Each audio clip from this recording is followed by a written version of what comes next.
Coucou tout le monde, j'espère que vous allez bien. Alors bienvenue aux nouvelles personnes sur cette chaîne et re-bienvenue à tous mes abonnés. Pour celles et ceux qui ne me connaissent pas, je m'appelle Selena Audace et à travers cette chaîne vous allez découvrir des profils donc de la diaspora africaine, mais pas que, des personnes aussi qui sont sur le continent et sur le continent africain et qui font des choses, dans différents domaines d'activité et ces personnes vont partager avec nous un petit peu ce qu'elles font, pourquoi est-ce qu'elles font ça, quels ont été leurs parcours, quelles sont leurs visions, quels sont les challenges qu'ils et elles rencontrent au quotidien.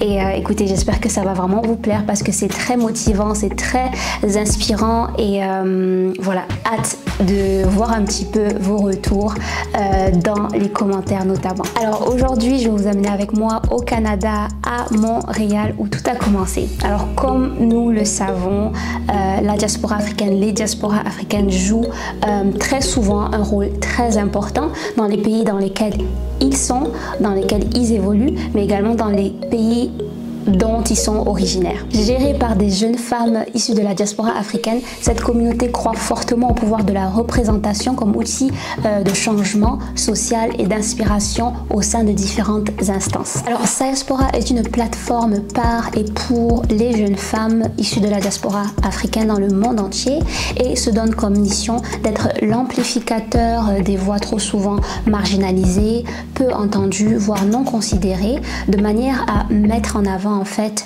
la multiplicité de leurs expériences. Alors plusieurs actions ont été mises en place au sein de cette communauté depuis donc sa création et aujourd'hui nous avons vraiment l'honneur, nous avons le privilège d'avoir sur cette chaîne la fondatrice et la directrice générale de Diaspora, donc qui n'est rien d'autre que Jamila Touré.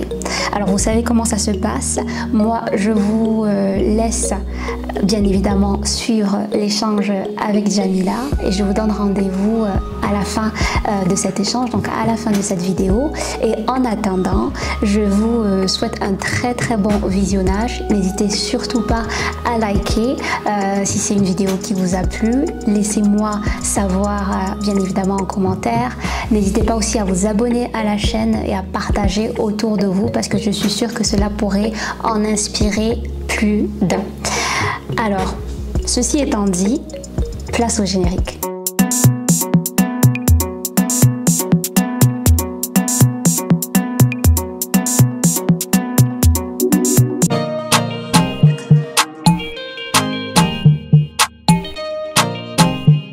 Alors bonjour Jamila, Bonjour Céline, comment est-ce que tu vas? ça va, merci et toi?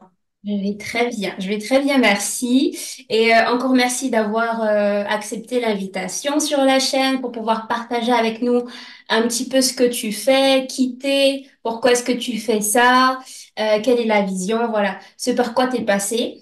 Et donc merci beaucoup pour ta disponibilité déjà. Merci pour l'invitation surtout. Alors, avant de rentrer, on va dire, dans le vif du sujet, dans les détails, est-ce que tu pourrais, s'il te plaît, te présenter pour les personnes qui te connaissent pas? Bien sûr. Donc je m'appelle Jamila Touré, je suis la fondatrice et directrice générale de Diaspora. Je suis également créatrice de contenu à mes heures perdues, mannequin à mes heures perdues, stratège média aussi. Donc je suis vraiment une créatrice en tant que telle. J'aime créer des espaces, j'aime créer des projets au sein desquels est-ce que des personnes vont être amenées à rencontrer d'autres personnes, créer des communautés et surtout apprendre ensemble, tout simplement. D'accord. Bah, écoute, ça te va très bien, ce rôle de créatrice. Je t'en prie. Alors, effectivement, c'est super intéressant. Tu as mentionné justement Diaspora. On va se concentrer un petit peu plus sur ça. Mais pour le coup, qu'est-ce qui, on va dire, quel genre, comment était ton enfance, si je peux dire ça comme ça? Qu'est-ce que tu prévoyais de faire de par tes études, de par tes intérêts? Qu'est-ce que tu prévoyais de faire, donc, comme j'ai dit, et comment tout s'est passé donc pour en arriver là aujourd'hui déjà? Ce que je prévoyais de faire quand j'étais petite Mhm. était pas forcément diamétralement opposé à ce que je fais en ce moment. Mais disons qu'il y a une certaine dichotomie quelque part. Je voulais être diplomate de base. Mhm. Donc, j'aime vraiment tout ce qui a trait aux relations internationales, au droit international. J'ai d'ailleurs fait mon bachelor dans cette thématique-là. Et j'ai toujours, en fait, voulu solutionner des problèmes mondiaux, en fait.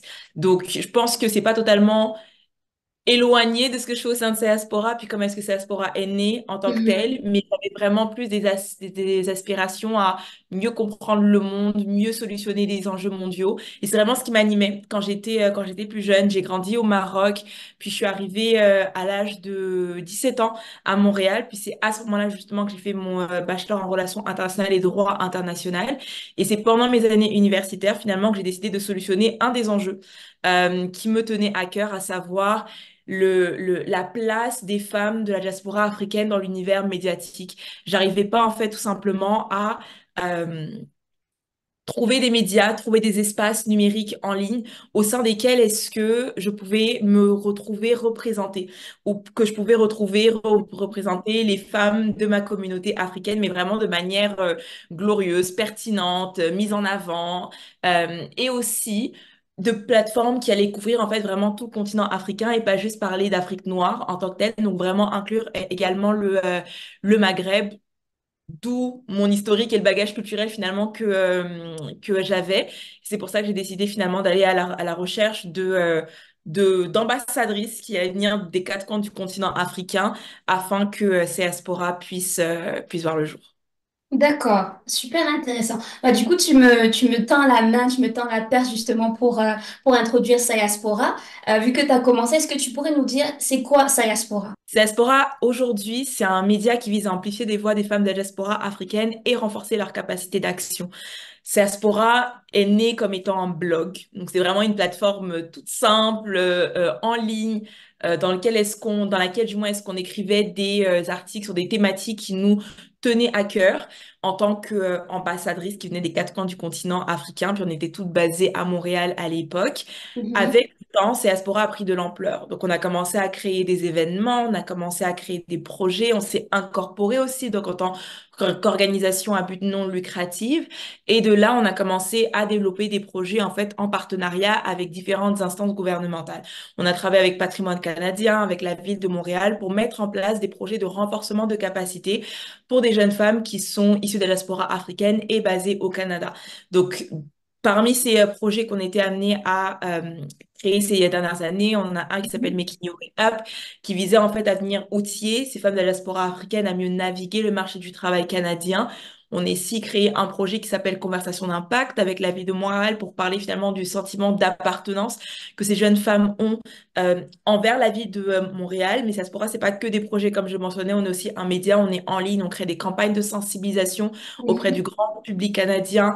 On a un magazine en ligne aussi dans lequel est-ce que il y a différentes écrivaines à travers le monde qui viennent rédiger sur des articles qui leur tiennent à cœur, sur des thématiques du moins qui leur tiennent à cœur. Donc, on va parler à la fois de business, de self-care, self-love, de sexualité, d'entrepreneuriat. Enfin bref, les sujets sont divers et variés et viennent en fait toucher toute la pluralité des expériences de vie des jeunes femmes de la diaspora africaine.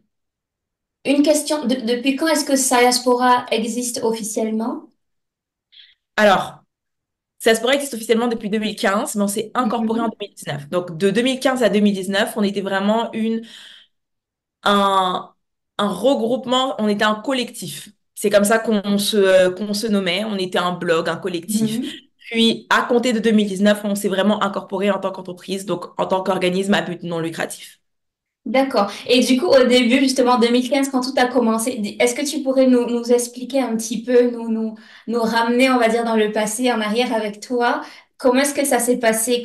Franchement, un petit peu plus de détails. Comment est-ce que l'idée est née et on va dire quelle était la première action? Allez. Et avec qui, avec combien de membres? C'était sur quelle thématique? L'idée de création de Diaspora découle finalement du parcours que j'ai partagé tout à l'heure.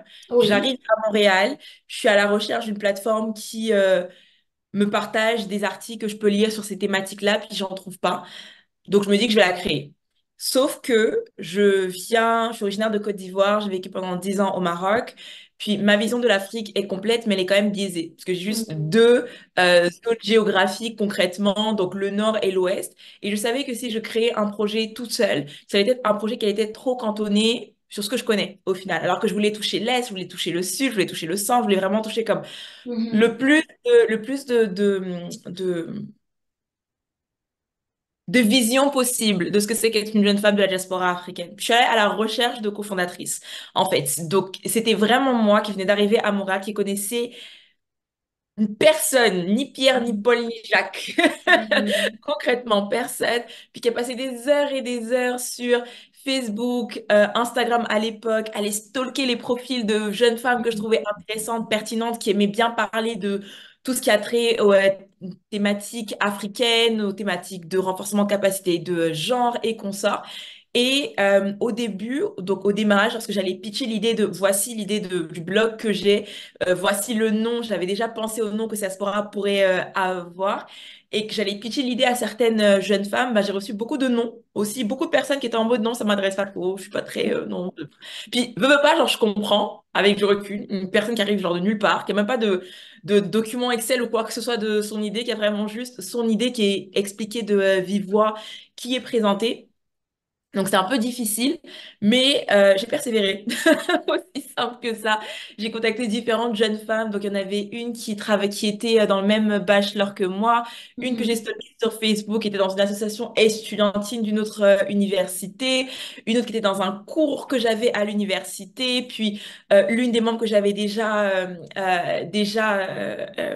joint à la mission de CSPORA finalement a suggéré d'amener une autre membre, puis à nous cinq, on a justement mis sur place ce blog-là, donc matérialiser finalement l'idée qui avait germé dans ma tête.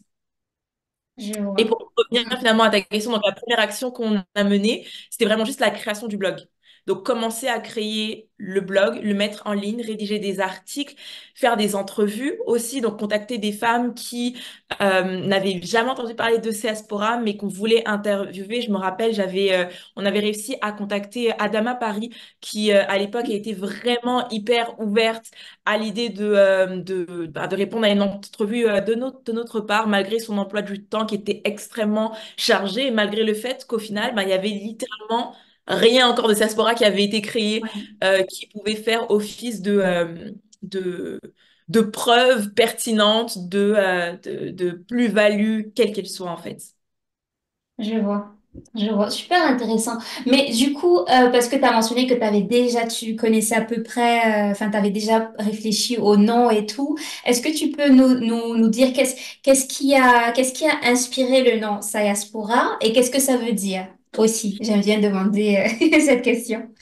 J'étais vraiment dans ma petite chambre d'étudiante et je cherchais un nom qui avait une bonne sonorité. Je suis partie du mot diaspora. Donc, je l'ai divisé en deux, diaspora. Et pour marquer enfin, un clin d'œil du moins au bilinguisme de la ville de Montréal, j'ai changé le di en say et j'ai gardé juste la fin du mot diaspora. Donc, say, aspora.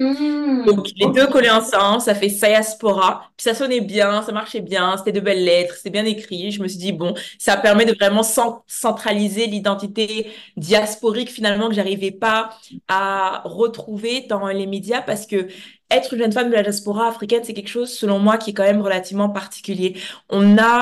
On est ce qu'on appelle généralement des third culture kids, c'est-à-dire des jeunes avec des identités multiples et variées, puis on navigue différents mondes en même temps. On est complète nulle part, on est multiple à chaque fois, on a des bagages qui sont différents. Personnellement, moi, quand je suis en Côte d'Ivoire, on va tout le temps, ben, à l'heure actuelle, me ramener au Canada, mais quand j'étais plus jeune, on me ramenait au Maroc. Quand j'étais au Maroc, les Marocains m'appelaient l'Ivoirienne. Quand j'allais en France, les Français m'appelaient l'Africaine. Donc, j'étais vraiment comme éparpillée partout.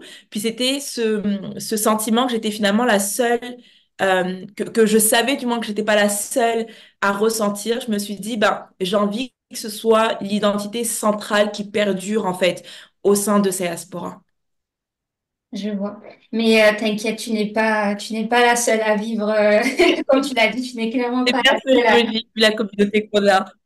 Non, mais vraiment, et ça revient à justement ce côté représentation, dépendamment de là où on est, vraiment ce côté représentation, c'est super important.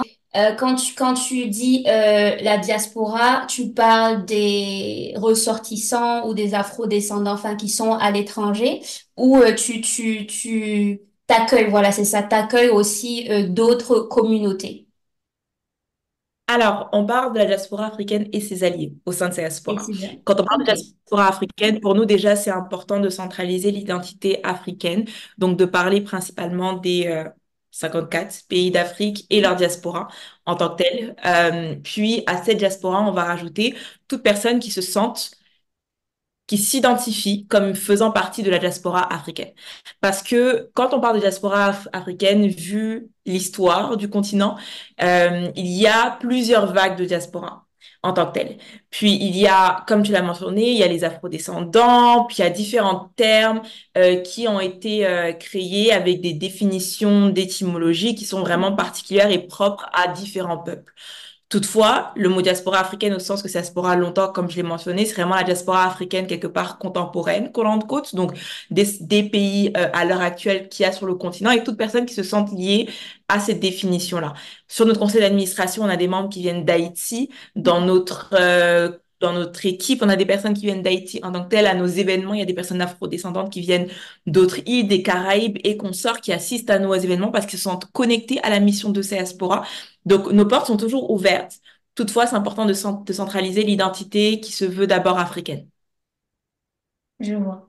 Puis, comme je mentionnais tout à l'heure aussi, quand je parlais des personnes alliées, la plupart des événements de ces diaspora, lors de notre création, puis on recommence à le faire en ce moment, sont ouverts à toute personne qui souhaite en apprendre plus sur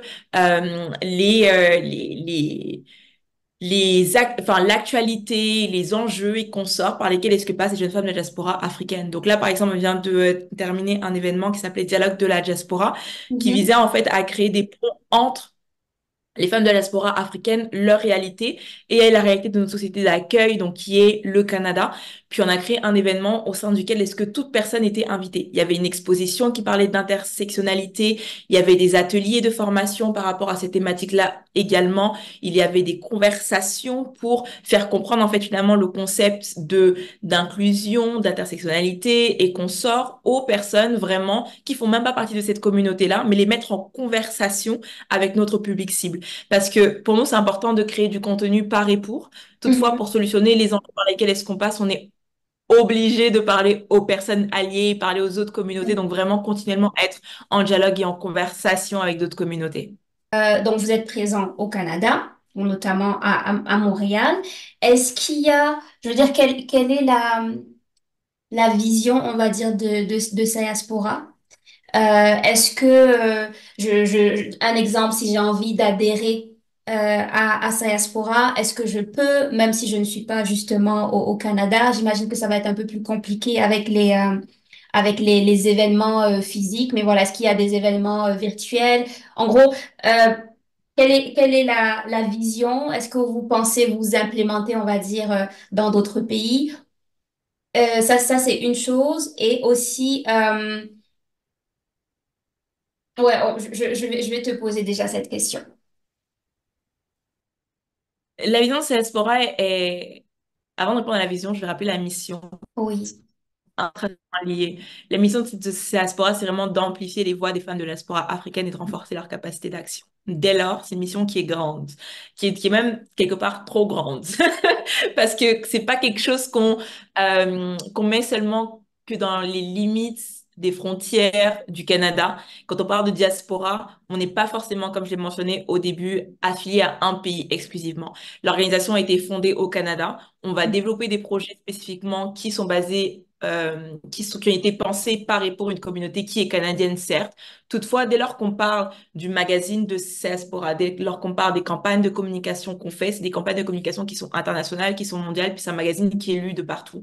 Les écrivaines qui écrivent dans le Diaspora viennent vraiment de partout à travers le monde. On a eu des écrivaines qui venaient d'Europe, qui venaient du continent africain, qui venaient du continent américain en tant que tel. Donc vraiment, comme on réussit par le fait que ce soit numérique et par le fait que ce soit en ligne, à toucher un maximum de personnes à travers le monde.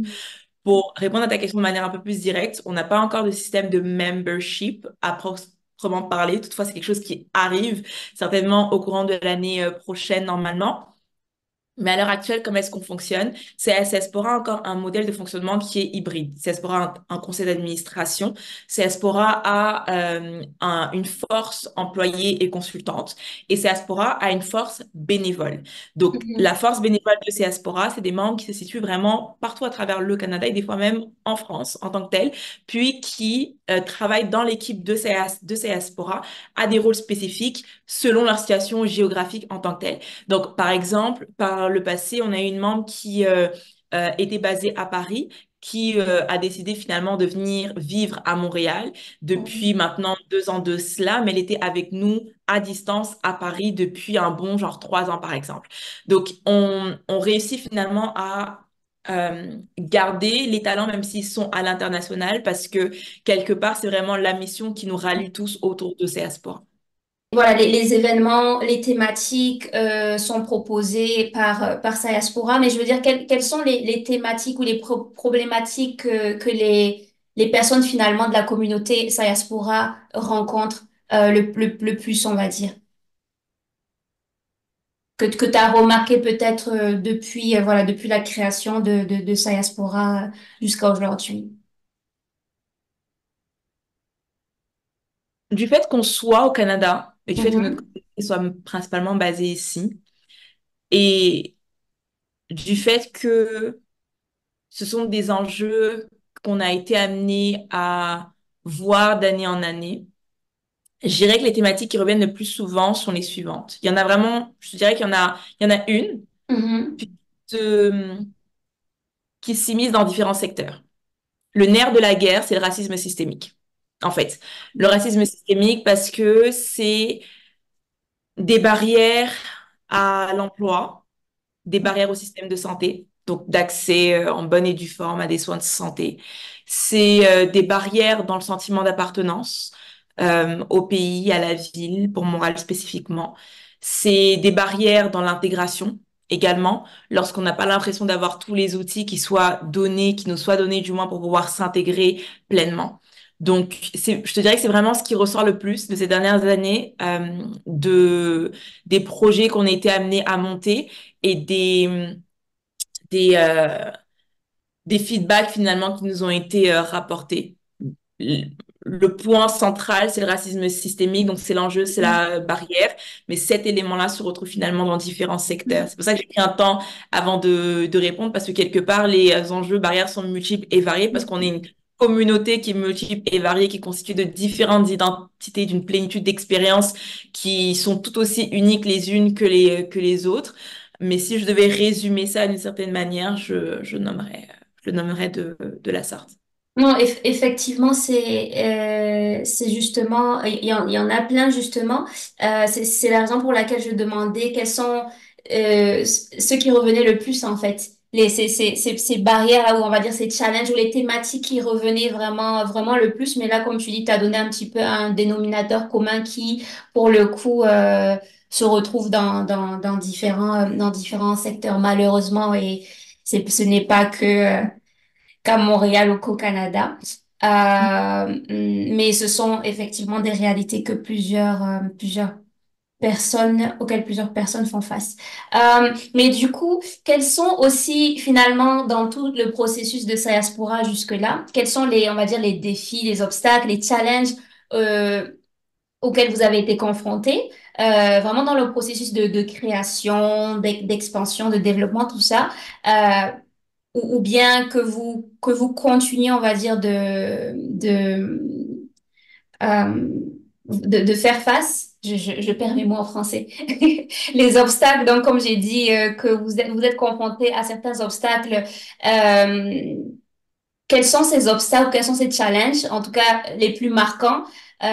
Si c'est toujours d'actualité, j'espère que non. Mais bon, quels sont ces obstacles et qu'est-ce qui vous a le plus marqué, peut-être toi particulièrement et au sein de l'équipe? On a clairement encore des obstacles, hein. C'est pas quelque chose qui a juste existé au démarrage de CS Sora. Je pense que c'est quelque chose qui va être constant, veut pas, quand on a une mission comme la nôtre. La raison pour laquelle je dis qu'on a encore des obstacles, c'est parce qu'on a commencé comme étant un collectif. Et Oui. parce qu'on est une équipe qui est majoritairement féminine, une équipe qui est majoritairement issue de la diversité, Côte. Je mets des guillemets parce que c'est les mots qui sont utilisés au Canada spécifiquement pour parler de la enfin, des communautés diverses, diversifiées, Côte. À cause de tous ces éléments, très peu de fois, on nous a pris au sérieux. Ok. Très peu de fois, on nous a pris au sérieux par rapport à l'idée même de ces diasporas, Mhm. à la pertinence d'avoir une plateforme comme Diaspora, un média comme Diaspora, la pertinence de développer des projets pour cette communauté spécifiquement, la pertinence de subventionner, de donner des fonds à ces diasporas parce qu'on se dit, c'est toutes des jeunes femmes, est-ce que finalement elles vont mener à bout ce qu'elles disent? Je pense que l'historique de ces diasporas a permis de démanteler certains de ces avis qui étaient selon moi biaisés quelque part. Euh, mais des barrières, on en a. Donc, la première catégorie de barrières, comme je l'ai nommé, c'est vraiment le fait qu'on ne nous prenne pas forcément au sérieux. Et la Mhm. seconde, c'est le fait que on est dans une communauté ici au Canada puis il faut pas cracher dans la soupe là en tant que tel, mais le Canada donne énormément de fonds pour les communautés diversifiées. Le Canada a des stratégies antiracistes qu'il met en place, puis qui sont appliquées. Il débloque énormément de fonds en tant que tel. Puis, Diaspora a su se positionner quelque part pour pouvoir avoir accès à ces fonds-là. Mhm. Je pense que ce qui a aiguillé quelque part nos compétences à travers le temps, c'est le fait justement qu'on nous ait pas forcément pris au sérieux au début. Ça nous a mis vraiment, ça nous a encouragés à Mhm. continuer. C'est de rester poli parce que j'ai vraiment des expressions un Oui. peu, voilà, ça nous a mis un petit coup de pied. Donc, on a vraiment plus redoublé d'efforts. On est parti chercher les formations qu'il fallait. On a développé les réseaux qu'il fallait.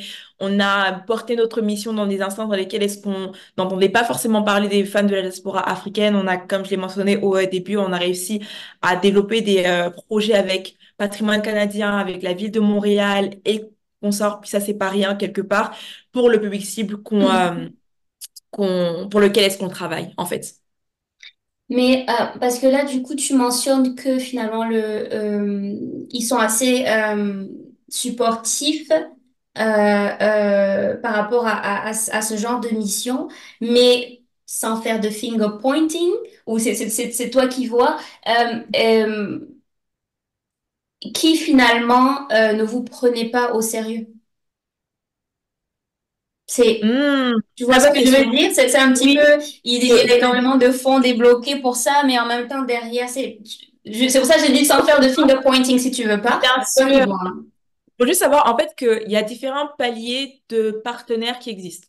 Tu as des Ok. partenaires financiers, puis dans même la catégorie des partenaires financiers, tu as des partenaires financiers qui sont gouvernementaux, tu as des partenaires financiers qui sont privés, tu as des partenaires financiers qui sont euh, publics sans pour autant être gouvernementaux aussi.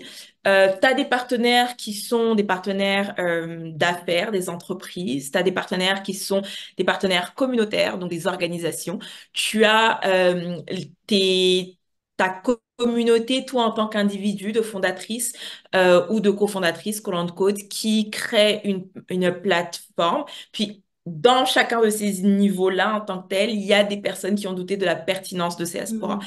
Puis, ces différents niveaux ne sont pas forcément en lien avec les stratégies gouvernementales qui sont mises en place par le Canada, qui débloquent des fonds pour la communauté. Donc, quand je mentionnais le fait qu'au début, on ne nous a pas forcément pris au sérieux, c'est que dans chacune de ces étapes-là, en tant que tel, tu as des partenaires financiers et gouvernementaux qui ne nous sont pas pris au sérieux. Tu as des partenaires privés qui ne sont pas pris au sérieux non plus. Tu Mhm. as des individus de notre communauté même qui ne nous ont pas soutenus lorsqu'on créait Diaspora.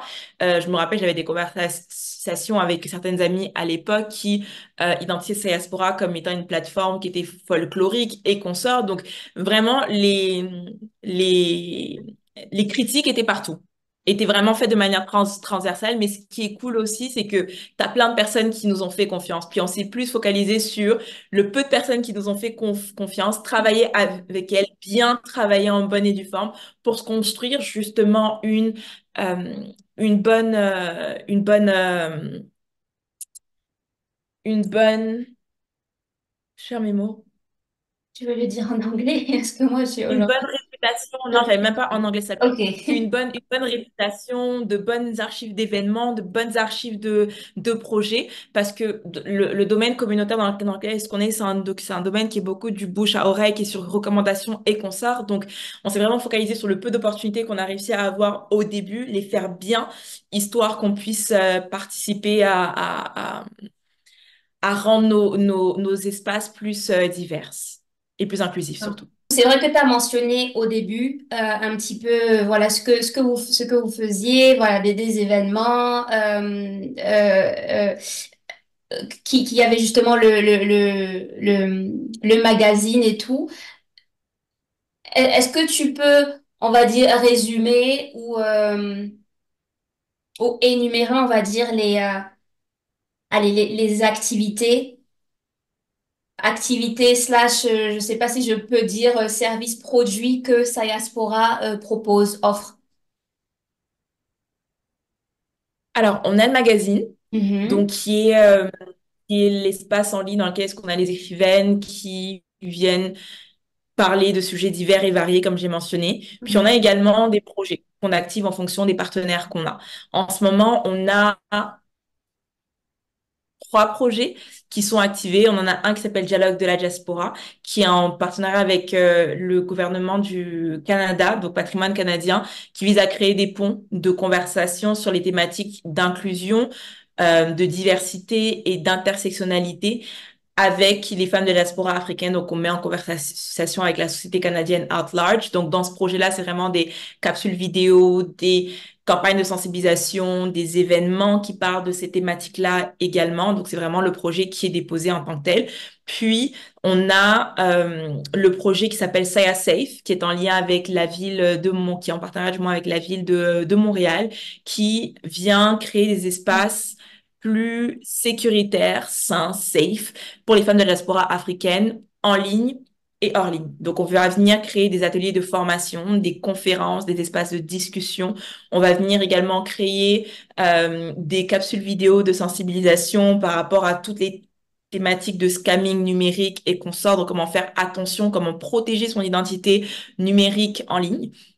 Puis en ce moment, on a un autre projet de renforcement de capacité, mais cette fois-ci qui est beaucoup plus à l'interne, donc qui est organisationnel, avec Femmes Égalité des genres Canada. C'est vraiment une subvention qui, elle, nous permet en fait de venir consolider davantage le média qu'est Diaspora. Donc, d'année en année, les thématiques qu'on couvre dans le volet projet sont amenées à fluctuer par rapport aux projets qu'on a puis qu'on a amené à mener. Mais ce qui reste vraiment constant, c'est l'offre médiatique qu'on propose, donc le magazine, notre présence en ligne, le contenu qu'on va être amené à créer sur mhm. notre page Instagram, TikTok et consorts. C'est super clair, super intéressant, honnêtement. Je suis de temps en temps les activités, en tout cas ce que tu partages aussi sur tes différents réseaux, notamment Instagram, et c'est franchement super intéressant. Ça donne ça donne envie d'y être et ça donne envie de participer. Mais comme j'aime bien le dire, on dit que le soutien passe par par la caisse, mais pas que. Et je voulais demander un petit peu aussi où est-ce qu'on peut trouver donc les informations qui concerne Sayaspora, comment est-ce qu'on peut, on va dire, vous contacter ou tout simplement y adhérer, et aussi comment est-ce qu'on fait pour vous soutenir tout simplement. Parce que je sais pas si tu sais, mais à travers la chaîne, en tout cas, je voulais moi aussi, à mon petit niveau, juste me dire, OK, il faut faire quelque chose, il faut bien commencer quelque part. Et je voulais juste mettre en avant les personnes de la diaspora, pour le coup, c'est quelque chose qu'on a en commun. Donc, c'est vraiment les personnes de la diaspora. Ou des diasporas africaines, ou justement tous les différents profils que tu as et ses alliés, comme tu mentionné, qui font justement qui font des choses, quel que soit l'endroit où ces personnes sont, quel que soit le domaine d'activité, mais vraiment mettre en avant ce que ces personnes font. Pourquoi, le parcours, comme j'ai dit, quelle est la vision, quelle est la mission, quels sont les challenges. Et voilà, pour mettre ça en avant, ça peut les faire connaître, ça peut intéresser quelqu'un. Euh, voilà, c'est vraiment, et ça nous motive tout simplement, ça nous motive aussi, ça nous inspire de par voilà, les différents parcours qu'il y a. Super. Pour nous soutenir, c'est vraiment simple. Il faut juste aller sur le site web de Caspora, donc www.caspora.com. En plus, on vient tout juste de refaire notre site web cette année, brand new, avec toutes les bonnes catégories à la bonne place. Il y a une partie qui s'appelle partenariat, puis qui concerne vraiment tout le monde, autant les partenaires d'affaires, que les partenaires financiers, que les partenaires individuels, les partenaires d'organisation également. On veut vraiment se mettre dans une logique finalement de collaboration le plus possible au sein de Caspora. Puis vraiment sur le site web, il y a toutes les informations. Si même des personnes veulent nous faire des dons, par exemple, il y a un espace qui est dédié à ça sur le site web de Caspora également. Donc, vraiment, tout est indiqué sur le site web. Puis, pour suivre notre actualité vraiment au jour le jour, c'est notre compte Instagram qui est le plus actif en ce moment. C'est vraiment sur ce dernier qu'on partage tous les événements, toutes les initiatives, les derniers articles qui sont sortis sur le site web, enfin sur le magazine du moins spécifiquement. Donc, vraiment, ne pas hésiter à nous suivre également sur nos médias sociaux. C'est vraiment le même nom, c'est Diaspora partout. D'accord, parfait. Je mettrai de toute façon toutes les informations en barre de description. Je sais qu'il te reste pas beaucoup de temps. Trois dernières choses rapidement. Alors la première chose, c'est vrai que j'ai mentionné les challenges, voilà, auxquels vous avez été confrontés. Mais voilà, toi, qu'est-ce qui t'a marqué, le plus marqué, on va dire positivement déjà? Hmm. C'est voir la communauté de Diaspora grandir avec nous. En fait, parce que on a commencé Aspora, comme je mentionnais, j'étais personnellement, j'étais à l'université, j'avais 17 ans. Là, maintenant, j'en ai 27. Donc, je vois la communauté grandir. On voit les sujets qui sont amenés à fluctuer sur ce qui les intéresse, admettons. Avant, c'était beaucoup plus tout ce qui a trait à l'université. Maintenant, on a envie de parler d'argent, on a envie de parler d'emploi, on a envie de parler de toutes ces thématiques qui sont beaucoup plus présente dans la communauté qu'on sert au final. Donc, c'est vraiment de la voir grandir avec nous, puis la voir aussi changer avec le temps. Pour moi, c'est même si on travaille vraiment majoritairement en ligne, par exemple, en ce moment, on n'a pas forcément de bureau. Chacune des employés de Diaspora est en télétravail. Donc, ce que j'apprécie particulièrement, c'est le fait que les événements qu'on organise nous permettent vraiment de voir l'impact tangible et réel qu'a Diaspora auprès de sa communauté, en fait. Super, super. On n'a pas eu le temps de faire le jeu surprise, mais une des questions dedans que j'adore, c'est quel est le meilleur conseil que tu aies reçu jusqu'aujourd'hui, selon Une toi? bonne question, ça. Euh, Waouh. Si ça te vient en tête, si ça te vient pas en tête, c'est pas grave, tu pourras partager ça avec nous après, je le mettrai en commentaire ou dans la description, je peux pin ça. Le conseil auquel est-ce que je pense, c'est pas un conseil qui était lié directement à Diaspora, mais c'est un conseil qui s'applique Hmm. aussi. Juste avant que j'arrive, je sais juste avant que je vienne à Montréal, quand j'étais au Maroc, je me Mhm. rappelle, j'étais en train de déjeuner à midi avec ma famille, puis j'ai demandé à ma mère justement, pour maman, tu sais, je vais au Canada, est-ce que t'as pas un conseil à me donner pour la route, tu vois? Je me mets dans ma petite valise et aller avec. Et elle m'a dit, franchement, j'ai pas de conseils à te donner spécifiquement, genre, vis ta vie, je t'ai déjà éduquée, donc techniquement, tu es censée être bien élevée et qu'on Ouais. sorte. Quoi? Fais très attention euh, aux gens desquels tu t'entoures, en fait. Pour moi, c'est quelque chose de super important dans la vie. On me dit souvent qu'on est la somme des 5 personnes qui nous entourent. C'est valable autant personnellement que professionnellement, donc en affaires. Pour moi, c'est la même chose. Tes collaborateurs, les personnes avec lesquelles est-ce que tu vas travailler, les personnes qui t'entourent sont les personnes qui vont vraiment quelque part vont faire avancer l'idée que tu as. Donc, c'est très important de s'entourer de personnes qui sont bienveillantes, de personnes qui ont à cœur la mission, de personnes qui ne sont pas égocentriques, de personnes qui sont là foncièrement parce qu'elles croient en ton idée, mais pas qu'elles ont un agenda sous-jacent. Ça, c'est valide encore une fois, même dans ta vie personnelle en soi. Donc, c'est Hmm. vraiment le conseil qui m'a le plus guidée avec le temps, c'est de s'assurer d'être bien entouré, en fait. Ok. Ouais, super, super conseil. Écoute, ça, j'allais dire c'est Aspora. Écoute, Jamila, merci beaucoup. Je vais pas plus te retenir que ça. Merci vraiment pour ces minutes-là que tu nous as accordées. Comme j'ai dit, je mettrai toutes les informations en barre de description. Qu'est-ce qu'on peut, on va dire, je te laisse le mot de la fin et qu'est-ce qu'on peut te souhaiter pour la suite ou souhaiter à Aspora? Me souhaiter, ce serait des vacances. Souhaitez-moi des vacances. Ok. Et souhaiter à Diaspora, ce serait de continuer à grandir, à fleurir, à avoir une plus grande communauté, à rallier plus de personnes à notre cause également, puis à surtout amplifier le plus de voix qu'on peut avec les ressources qu'on a. Bah super. Écoute, on te souhaite ça et on te souhaite encore plus. On vous souhaite à Diaspora dans son ensemble encore plus que ce que vous souhaitez vous-même. Merci beaucoup. Bah écoute, merci beaucoup, Jamila. Alors on se retrouve à la fin de la vidéo, à la fin de cet échange avec Jamila que j'ai vraiment adoré. Je pense qu'elle s'attendait pas à l'ampleur que ce Diaspora allait prendre et je suis vraiment contente pour elle, contente de voir un petit peu tout ce qui se passe, contente que les gens adhèrent et qu'ils se retrouvent finalement dans cette communauté. Et écoutez, laissez-moi savoir ce que vous en pensez dans les commentaires. Dites-moi si vous connaissiez déjà Diaspora, Jamila, vraiment tout ce qui était fait, tout ce qui se fait déjà à travers Diaspora, à travers cette communauté. Si c'est quelque chose que vous ne saviez pas, bah dites-moi tout simplement ce que vous en pensez en commentaire. Vous aurez bien évidemment, comme d'habitude, tous les liens pour pouvoir accéder à leurs différentes plateformes, pour pouvoir les contacter, pour pouvoir les soutenir. Bien évidemment, tous les liens sont en barre de description. Et vous savez très bien comment soutenir cette chaîne. Je compte sur vous. Donc n'hésitez vraiment pas à laisser, comme j'ai dit, des likes, à partager, à vous abonner sur la chaîne. Et quant à moi, je vous dis de prendre très soin de vous et on se retrouve très bientôt pour une prochaine vidéo.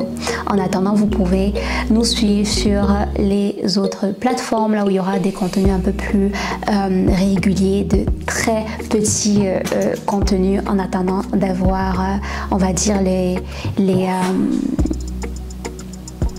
invités de choc sur la chaîne. Voilà. Bye bye.